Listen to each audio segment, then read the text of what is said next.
ምስ መንግስት ፌደራል ርከበ ፈጢርካ ባንዳ ኢኻ ዝብሉ ሰባት ልዕለይ ምስ መንግስት ፌደራል ርክብ ዝገብሩ እዮም ኣነ ምሕሽካር ተዝቕጽል ኢና ኣባላት ጉጅለ ጉባኤ ዘካይድ ሕወሓት ክኸውን ነይራ ግን ድማ ኣሕሽከርን ዝበለ ፕሬዝደንት ጌታቸው ረዳ ዘለናሉ ኩነታት መሰከፍ እዩ ብምባል ብዙሓት ነዝመስምዖም ዘሰክፉ ዘረባታት ከዛረብ ተሰሚዕሎም ሰባትና ፈራራሕኻን እናጸረፍካን እናጸለምካን ዝግበር ክያዶ ሰማይ ዓሪጉሉ ዝበለ ጌታቸው ረዳ ካብኣቶም ጉጅለታት በሐሳብ ስለስተፈልኻ ባንዳ ዝብል ሽም እንድሕር ዝወሃበካ እንትኾይኑ ባንዳ ንኹን ዝበለ እዩ ሕወሓት ጠላእ እዩ ዝብል እምነት የብለይን ሃቲ ሓሳብ ጥራሕ እዩ ትክክል ዝብል መሪሕነት ግን ኮይኑሉ ብወገን ተገሚዖም ዘሎ ጉጅለታት ዝወሃብ ዘሎ ርእቶታት ብርግጽ ካብ ኣፍ መራሕቲ ዝወፁ ዘሎ ዘይኮነስ ኣብ መንደር ዘሎ ዝተባእሱ ኣካላት ነንባዕሎም ዝጸራረፉ ዝመስል እዩ ኣብ እዋን ኩናት ትግራይ ነቲ ትግራይ ዝወረረ ኣካል ዝጥቀሙሎም ዝነበሩ ናይ ጸርፉ ቃላት ነንባዕሎም ክጠቃቀሙሎም ከም ባንዳ ክሓዲ ቂመኛ ድሕር ጉጅለ ለውጥ ዘይደልን ኣተባሃሉ ምስማዓውን ልሙድ እዩ መንእሰይ ኣብ ማእኸል ቀርቂርካ መንእሰይ ክነሰውአኩም ኢና ኣይ ንሕና ይነሰውአኩምን ኣብ መንጎ ዝብሉ ዘለው ኣካላት ዝግበር ዘሎ ኩናት ዝመስል ውጥጥ እውን እዚ ናይ ጸርፉ ዋሕዚት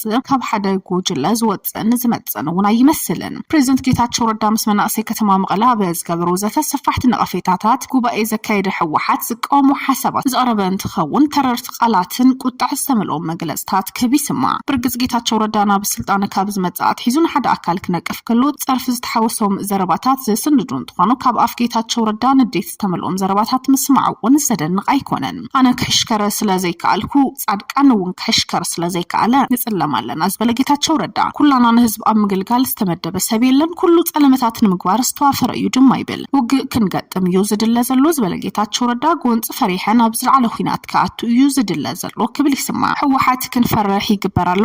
ሓዲኡ ዝጸርግ ዝህሉ ተዝኸውን ነይሩ ቀደም ተጸራረክና ነርና ይብል መንግስቲ ምሳል መንግስቲ ናይ መንግስቲ ስራሕ ክሰርሕ ኣለዎ ዝበለ ጌታቸው ረዳ ስርሑ ክሰርሕ ዘይምኽኣሉ ብዝግባእ ከይነጸረ መንግስቲ ስርሑ ይስራሕ ዝብል ተደጋገምቲ ዘረባታት ከዛረብውን ዝስማዕ እዩ ነቲ ግዜው መንግስቲ ዝመርሕ ዘሎ ኣካል ባዕሉ ተገልቢጡ መንግስቲ ስርሑ ይስራሕ ምባሉ ካልእ ዘይተልጠ መንግስቲ ኣሎ ድማ ዝብል ትዕዝብትውን ክህሉ ዝገብር እዩ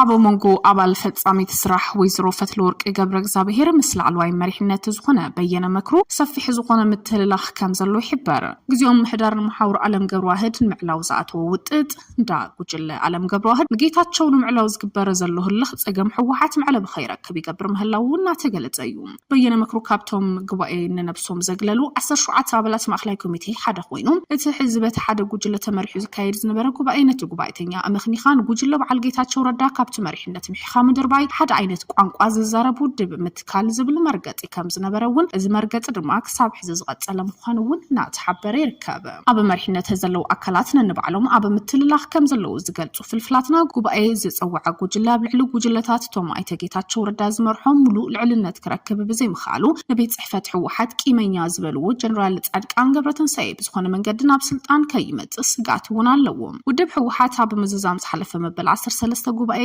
ኣብ ውሽጢ ውድብ ጸረ ዲሞክራሲያውነት ምጉጅጃል ከም ዝነገሰ መሰል ናጽነቱን ህዝብና ይምዕፋን ዝንባለ ከም ዘሎ ኣሚኑ ምግላጹ ዝዝከረ እንትኸውን ኣብቲ ካብ ዝሓለፈ 10 ዓመታት ሒዙ ኣብ ሕድሕድ ጉባኤን ሰፋሕቲ ኣኺባታትን ክሕደስን ውሽጡ ከጥርን ቃል ዝኣተወ ውድብ ኣብቲ ሃገር ዝነበሩ ፖለቲካዊ ዓብላላይነት ኣብቂዑ ናብ ትግራይ ምስ ተመልሰ ድማ ምስ ማእከላይ መንግስቲ ዝነበረ ምቅሕሓር ናብ ሓደጋ ኩናት ምምርሑውን ዝዝከር እዩ ኣብ ሕወሓት ንመሪሕና ዝብሉ ኣካላት ዘሎ ውጥጥ ስዒቡ ሓሳቦም ዝህቡ ኣካላት ከም ዝብልዎ እቲ መሪሕነት ዘገደሶ ዘሎ ሕዌት እንደሕንነትን ትውድብ እምበር ነቲ ዝበጽሕ ዘሎ ህዝባዊ ክሳራ ክንክሕስ ኮነ ይቕሬታ ክንሓትት ዝብላ ይረኣዩን ዝብሉ ኣካላት ነፍሲ ወከፍ ኣባል ጉጅለ ሕወሓት ካብ ተሓታትነት ምምላጥ ከም ዝኾነ ንሕድሕዶም እውን ይካሰሱ ውሽጣዊ ናይ ምጉጅጃል ዘንባለታት እናገዘፉ ኮይኖም ፍልልያት እናሰፍሑ ውሽጣዊ ውድባዊ ወጥረ ድማ እናሰፍሐን ትኸይድ ናይቲ ሕዚ ዝረአ ዘሎ ምግምማዕ በፂሑ ኣብቲ መንጎ ላዕለዋይ መሪሕነት ዝረአ ዘሎ ጎንፂ ኣብ ኣፈታትሓ ውሽጣዊ ጎንፂ ዝኾነ ዲሞክራሲያዊ ልምዲ ከም ዘይብሉ እቲ ኮሙኒስታዊ ባህሪኡ ከም ዘይፈቐደሉ ናይ ተገብሩ ኣስራትን ተዛረብ ብፍላይ ድማ ብሰፊሑ ዝፍለጥ ልዕሊ 11 ላዕለዎት ኣመራርሓት ውድብ ብኣጃነት በይኑ ክባረሩን ክእሰሩን ዝተገበረሉ ናይ 1993 ምክፍፋል ስዒቡ ፖለቲካዊ መሪሕነት ትውድብ መንሚኑ ብሓደ ጸቢብ ጉጅለ ውልቀ ሰብ ተቐይዱ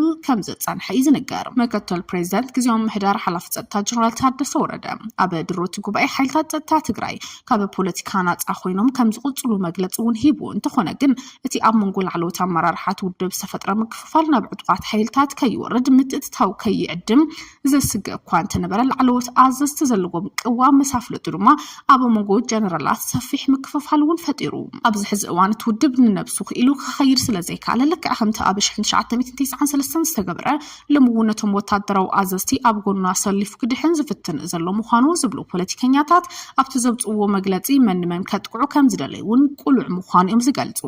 ፀገማቱ ክፈትሕ ብዙሕ ዝተኣከበ ሕወሓት ኣኼባ ተኻይዱ ክመቃቀል ክኽእል ባህል ኣኼባ ሕወሓት ነዊሕ ዝፀንሐ ተመክሮ ከም ዝኾነ ዝዛረበ ፖለቲከኛ ገብሩ ኣስራት ከም ዝብሎ መሰረት ህልውናት ፓርቲ ሞቢላይዜሽን ፕሮፓጋንዳ እዩ ክብል ይረድእ ግን ድማ ኣብዚ ሕዚ እዋን ውድብ ዘካይዶም ኣኼባታት ኣዝዮም ዝነውሑን ምስ ሓላፍነት ስራሕ ዝጻብኡ ከም ዝኾኑ እውን ይንቀፍ ኣብዚ ሕዚ እዋን ብኣኼባ ዘሰልከየ ፓርቲ እዩ ኣብ ዝሓለፉ እዋናት ካብ 75 መዓልቲ ኣኼባ ተኣኪቦም እዞም ህዝቢ ዘመሓድሩ ካድረታት እዮም ጉዳይ ህዝቢ ተዓፅዮም እዮም ኣብ ኣኼባ ዝሕልፍዎ ብኽሳራ ገንዘብን ግዜን ህዝብን እዮም ዝእከቡ በዚኦም ድማ ዝነብሩ ህዝቢ ድማ ኣኼባታት ክእከብ ብዝተፈላለዩ መንገድታት እውን ይፈራርሕዎ ይብል ክልቲኦም ኣብ ውሽጢ ሕወሓት ተፈጢሮም ዘለዉ ጉጅለታት ንንባዕሎም ንውድቦም ካብኡ ድማ ንህዝቦም ክብሉ ኮፍ ኢሎም ናብ ምርዳእ ክበፅሑ ከም ዘለዎም ዝድለኳ ትኾነ ከም ሕወሓት ዝበሉ ሓይልታት ብናይ ውሽጢ ዓቕሚ ተጠቂሞም ግን ዝመሓየሹ እምበር ብናይ ደገ ሓይሊ ዘይድፍኡ እምባታት እዮም ዝብል ርእይቶ እውን ዝወሃብ እዩ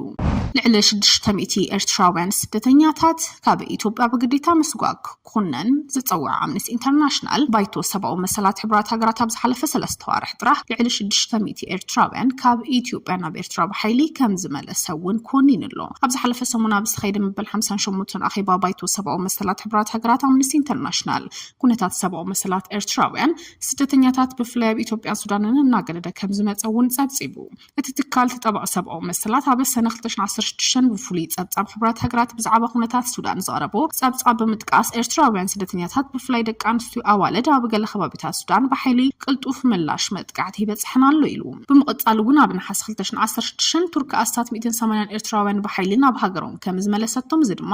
መሰል ሓለውኦም ዝገህስ ምዃኑን ትሕብር ኣብ መንጎ ሰበስልጣን ኢትዮጵያን ኤርትራን እናወሰኻ በዝኸደሉ ዘለዋ መንግስቲ ኤርትራ ወታደራዊ ስርሒታት ከም ዝሐየሎ ዝገልጽ ጸብጻባት እውን ኣለዉ እቲ መግለጺ ኩለን ኣባላት ሃገራት ባይቶ ሰብኣዊ መሰላት ሕብራት ሃገራት ኤርትራውያን ስደተኛታት ካብ ብሓይሊ ምምላሱ ምእሳር ሕማቕ ኣተሓሕዛን ምክልኻል ዘለዎም ግዴታ ክፍጽሙ እውን ኣተሓሳሲቡሎም